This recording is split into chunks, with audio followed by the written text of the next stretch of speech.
Right.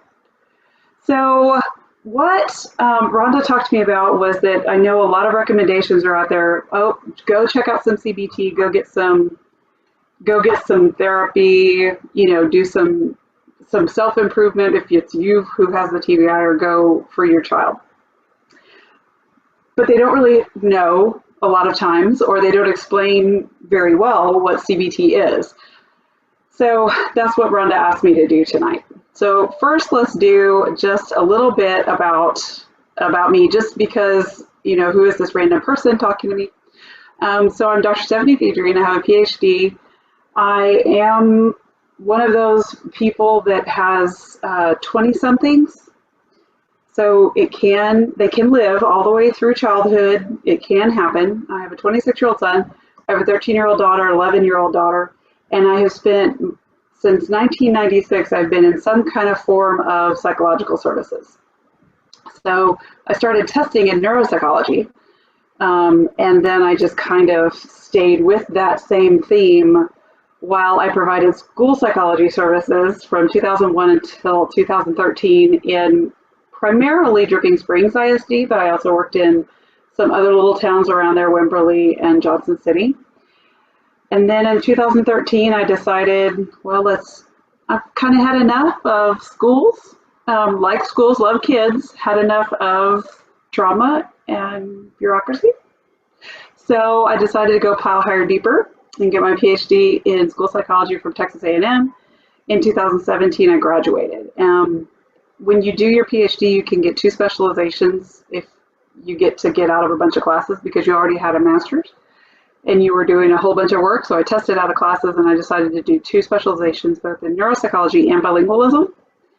And then when you get your doc, you also have to do a residency, kind of like our physicians do, where they do a residency. They match nationwide. And I just happened to land in Temple, Texas at McLean Children's Hospital. And so I did a specialty clinic in psychiatry, child development. So I got to see medical and I speak school and I speak medical and the whole thing. So I end up doing more translation than pretty much anything else right now in private practice here in Georgetown, Texas, where I do a lot of consultation, a lot of parent training, parent work, parent psychoeducation. And I still do some psychological and neuropsychological assessments, but I do an awful lot of therapy, for sure. Okay, so now for the legal mumbo jumbo. Disclaimer, because I am a licensed psychologist, tonight's services are not any kind of psychological service for you, no kind of counseling, therapy, anything like that, because I don't have consent from you to do so. You are coming here tonight to learn a little bit about cognitive behavior therapy. So I want to give you that general understanding so you can make an informed decision if you choose to obtain mental health services for yourself or for a child now in the future, just so you understand what we're talking about. Now, with that said, please understand the differences between the therapist and the provider knowledge base, their level of training, their experience, can drastically affect what they say, how they do it. In other words, like, not all therapists and therapies are created equal, just like doctors. In the same way, you know a bunch of doctors who I'm sure you might go back and make a different choice. Or maybe you love that doctor because they were exactly what you needed. The same thing is true of therapists. Also, be aware that CBT may or may not be the most effective intervention for you or for your child. So you just have to ask the provider to kind of think about their rationale for the type of therapy they wish to provide, and that way you can understand where they're coming from. Because there are so many types of therapies, we have applied behavior analysis. So you may hear that, very often we hear that as it relates to autism spectrum disorders, behavior therapy. And then we have, of course, cognitive behavior therapy, and then they've adapted it to make additional kinds of therapies, which don't pertain here, but lots of acronyms: ERP, DBT, HRT. Then we have non-directive play therapy. We have parent-child interaction therapy. There's just so many more some that are designed for use with just kids, like play therapy. But really what we're looking for is evidence-based therapy. in treatment, right? Something that we know is efficacious. It has efficacy. We know that it works. And so tonight we're talking about CBT. So I called my presentation tonight the what, when, and how of CBT. So here's the first part. Here's the what. CBT, cognitive behavioral therapy, basically is the idea and process of recognizing and purposefully managing both your thoughts and your behaviors in order to change your feelings. The premise is that this works is because emotions are hard to change on their own. That's the whole point of this. So how do we do that? We use thoughts and actions to kind of indirectly influence our emotions. We kind of take the end around, right? We can teach some kids, teens, definitely adults, more often than not, but for some kids and teens to purposefully alter their thinking in order to manage a response or change what they're doing right now in the moment. Our goal is to help them learn how to respond before it's a problem. So for example, before a situation, an event occurs, you think about what is your typical trigger. That's where we want to stop it at the pass.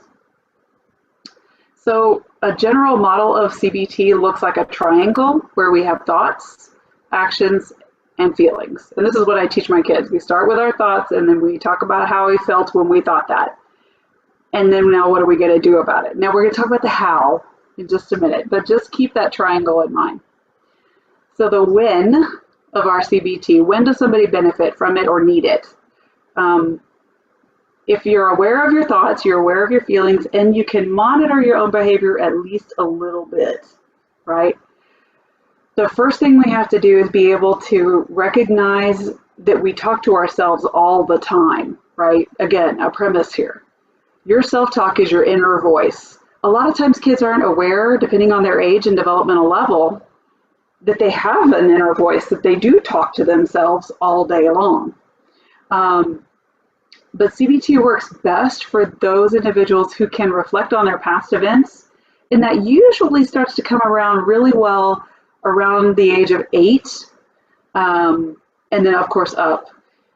A lot of times we would need some kind of an assessment of their verbal ability and developmental age. If for people with serious and significant brain injuries, we want to make sure that we're not frustrating them more by asking them to do something that's just frustrational. The next kind of who and when is the ability to apply a strategy you learn when you're in therapy across other settings and situations. So of course we're talking about generalization of those skills, right? And you obviously probably have worked with so many people over the course of your life, but that good relationship and that good rapport that you establish with a therapist, whether that's a psychological therapist, a mental health practitioner, OT, PT, your physicians, but having a good relationship with the therapist repeatedly has been shown to best predict how successful your therapy is going to be beyond the type of therapy that they choose.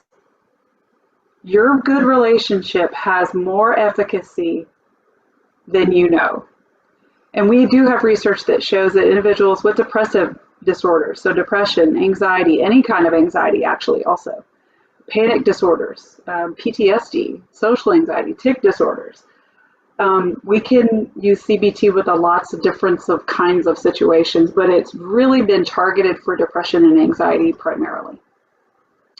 Okay, so how do we do this? CBT is all about thoughts, emotions, and behaviors, thoughts, feelings, and actions. It's all the same thing. The first thing that we know, have you ever stood out in like a rainstorm when it's not thundering, obviously? Playing in the rain. Let's go with playing in the rain. And you try to catch just one raindrop. It's like impossible. That's what thoughts are like. We teach kids to recognize that you're not going to be able to catch every thought you want, but you can sometimes insert one on purpose. The problem is that those thoughts that we have that are reactionary are automatic and they have momentum and they tend to be what we roll with, right? The hope is that we can manipulate them and change them. And adults manipulate children all the time. It's how we get them to do what we want them to do, right? We help them sometimes think that maybe cleaning their room might be their idea, not ours, that kind of thing. Now, emotions are reactions to an event, and they're not always purposeful. Now, sometimes you can think yourself into a different emotional state, but they're outside what we call our conscious awareness, right? It's difficult to control in high intensity for sure. Like that's where that comes from. You are out of control when you see somebody flying off the handle. Usually, anxiety, anger, those very high intense emotions are protective. They're to protect us when something we don't like is happening. But the whole premise of this therapy thing is that we can manipulate and change emotions just like we manipulate and change our thoughts. There's some degree of hope here. Behavior can be both automatic and purposeful, obviously, right? You instantaneously react when something comes at your face. In the same way, that emotion was instantly reactive when you got upset about somebody breaking, grandma's dish or to whatever is going on in your life. But the behaviors that we see most often when we say you're out of control, and usually you hear fight or flight, we actually have added a couple to that. It's fight, flight, freeze, and faint. And if you've ever had somebody who's had a vasovagal reaction, you watch them faint when they were really mad. And so that's the self-protective factor. And so what we want to do is get them out of fight, flight, or freeze, or faint, and get them back into their thinking brain. So CBT is typically provided in a number of different ways, and you can start with the thoughts, you can start with the behaviors, but the first step is always parent involvement. Number one, for anybody who is a minor, you have to be involved. It's absolutely critical because we have to provide this psychoeducation piece. I have to teach people to understand the difference between a thought and an emotion. And that's funny, but my thing is up here saying, I feel like is not a feeling, it's a thought. I feel like you don't listen to me. I feel like you don't care about me. Those are thoughts, those are not feelings. I feel sad. You can say it in 3 words. So there's a psychoeducation piece to this as well. And a lot of parents are like, wow, I didn't even think of that. The next piece that we have to do is very often a child will come in and say, I don't know what to do, I'm sad. I don't know why I'm sad and I don't know what to do. But a lot of times I get teens who are in there like, I'm here because my mom made me. So somehow I have to get somebody motivated to change a little bit in order to even do some of the things I'm talking about. So we have to say, well, how's that working for you? Are you super happy? You kind of mad? What's going on? And for people who are struggling with their identities and depression, I can't do the things I used to be able to do. I can't see the people I want to see when I want to see them. I have to now have help where I didn't have to have help before. Now we've got self-defeating internal thoughts, and we've got all kinds of issues that we no longer associate with ourselves properly. So we have to teach emotional vocabulary and on a continuum. I'm a little sad to I'm despondent. Obviously, I'm not going to teach an 8-year-old to say I'm despondent. But we have to teach them that I'm very sad as a 10 and I'm just a little sad as a 1. And I have to teach you 3 things that you have control over if you're in my office. The thoughts and the feelings and the actions. Because really in the universe, there are only 3 things you have control over. What you think, what you do, and therefore how you feel.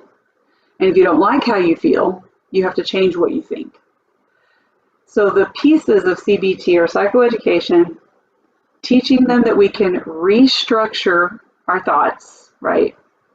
Change them in some way, insert some kind of coping mechanism.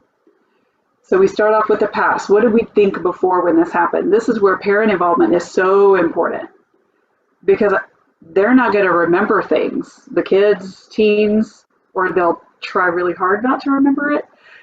And so then we try to talk about, okay, well, what happened last week? What happened today? Then, okay, let's talk about the future. When this happens in the future, what's it going to look like? So now we're going to talk about those cognitive distortions. Are you being realistic with yourself? Are you making a black and white thinking error? There's gray. And we have lots of different types of cognitive distortions. And if we're not able to identify our own thoughts purposefully, we abandon that and we go to, all right, let's insert a more helpful thought, a coping skill. That's what we do next. Okay, so remember our triangle, thoughts and feelings and actions. How often have you heard, this stinks, nothing ever goes right for me, right? No, never said that. Never had a child say that to me ever. So how do they feel? Well, they feel angry or sad or helpless or despondent, disheartened, right? And so they isolate, they withdraw, they stomp their feet, they yell. Oh, this works in adults too, did I mention that? And so this is where we have to get involved. Thoughts, emotions, and behaviors. She always gets her way. Well, let's insert a different thought on purpose. Is it really always? Or am I just saying that because I didn't get what I wanted? Right? Challenging yourself just a little bit on the inside. Some people have difficulty with the internal side. They have to say it out loud. So maybe we need somebody to gently confront us. That's the therapist's role usually, is that gentle confrontation, which elicits that change. We're the agent of change there. Are there any other things we can do? Ask yourself, is there something else I can do? Can I just ask for help? Right? Insert other thoughts deliberately when I start to feel unhappy, upset, angry, whatever. Then we act deliberately and on purpose to modify our behavior based on those behavior principles we've been doing all our lives with our children, for example, stimulus, response, right? If you want a child to pick up their room, you reinforce the behavior. So we reinforce the behavior you want to see more of. If you want to see more helping, wow, that was so great how you helped us with XYZ. I really love how you helped your sister with her math. You know, anything you want to see more of, you praise, you reward in some way. That's positive reinforcement. Negative reinforcement has been used to describe the running away we do when we're anxious about something, avoidance as a strategy.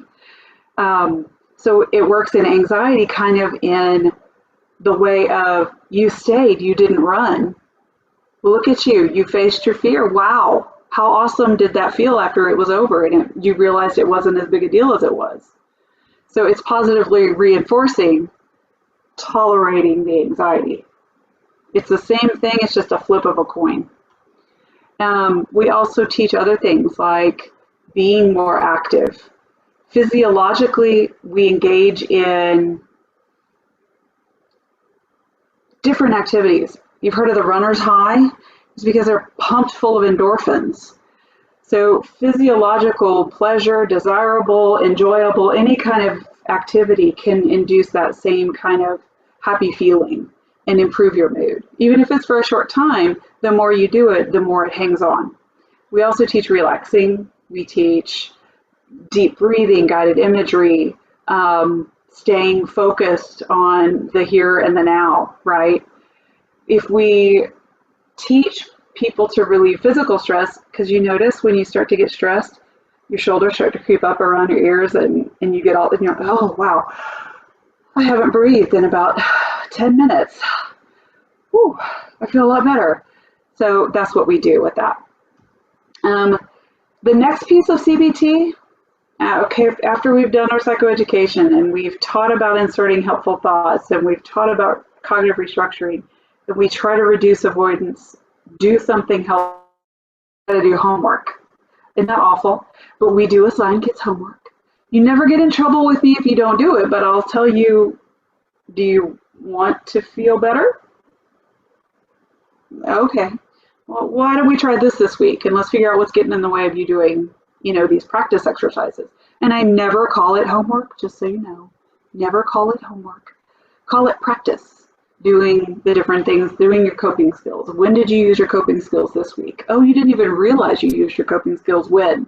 That's why I need parent involvement, so you can tell me what happened and what they did in response. Because kids don't remember, teens sometimes remember, but usually it's somebody else's fault, that they didn't do something right, for example. And then the next thing we want to do is prevent a relapse in symptoms. But we also have to make it okay for them to make mistakes, because nobody's perfect. And building a new habit takes a lot of time, no matter who you are. That's why we call it, I got in a rut. That's what a habit is. A habit is a rut. And so in order to build up a new habit, we have to fill in the rut with over and over and over time repeated practice. And so we recognize that we're not going to do it right the first time, every time, perfectly, just because we practiced it 6 times in session. It always takes practice. So if we insert new thoughts more often on purpose, maybe we get this scenario. Kid says, this stinks, nothing ever goes right for me. And so maybe mom or dad says, okay, well, what can we do instead? Nothing. Oh, is that what Ms. Therapist, Dr. Therapist would want you to say? No. Oh, well, do you like how you feel right now? No. Okay, well, what can we do instead? I don't know. Well, what you're going to say is something along these lines. You're going to interact, distract, watch a movie, eat a snack. Let's go for a walk. Let's play with the dog. Anything that has to do with laughing. Let's watch a funny movie. Let's watch something that they enjoy to take their mind off of that ruminating, my life stinks, this, nothing ever goes right, that kind of thing. So now our feelings become much more positive. If we're not happy and great, we still could be fine, or calm at least. Maybe cheered up, maybe optimistic even. Just go a little smidge higher. Insert positive feeling here.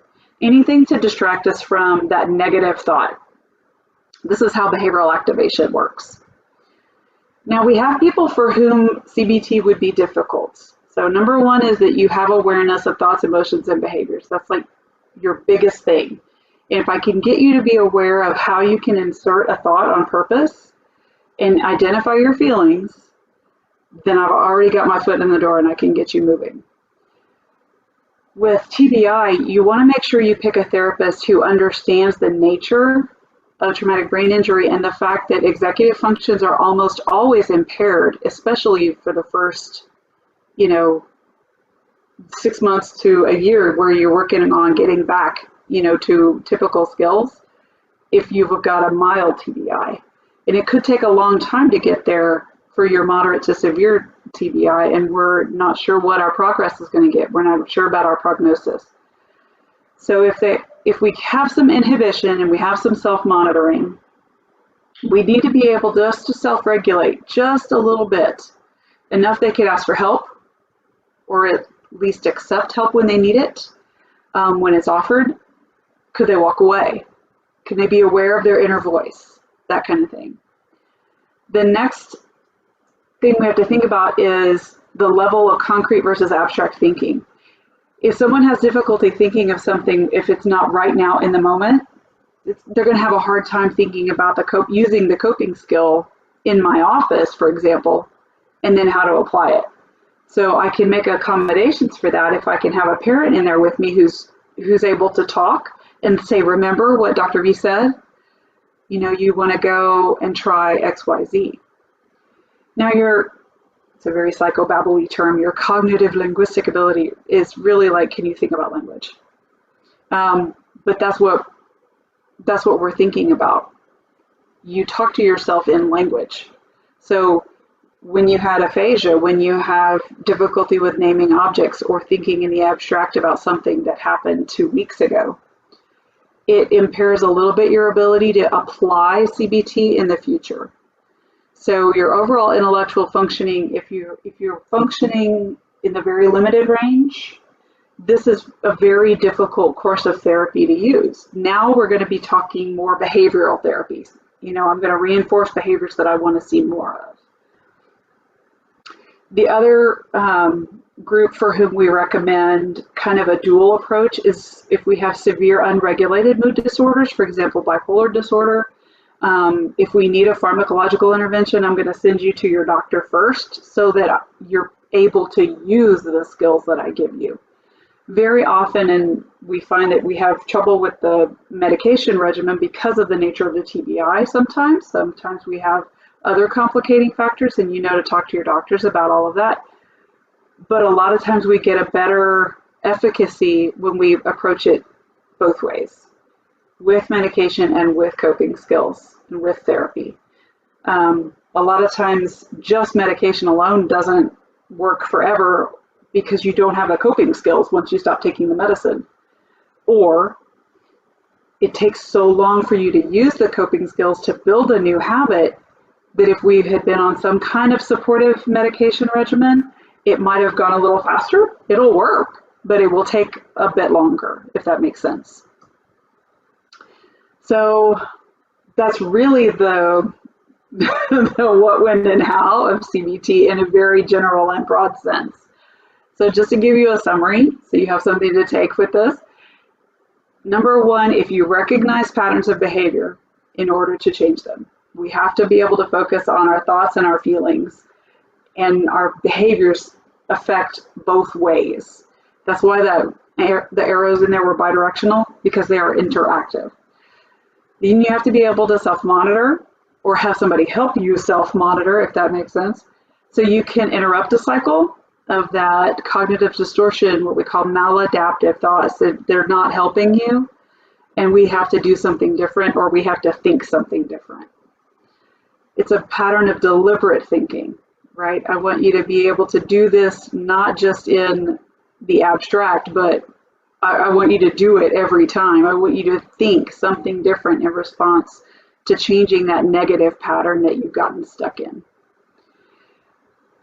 The reason I put this in here, and I tell kids all the time, I don't want you to lie, right, about something, feeling like you're fine when you're not. Don't come into my therapy office and tell me I'm fine and you're not.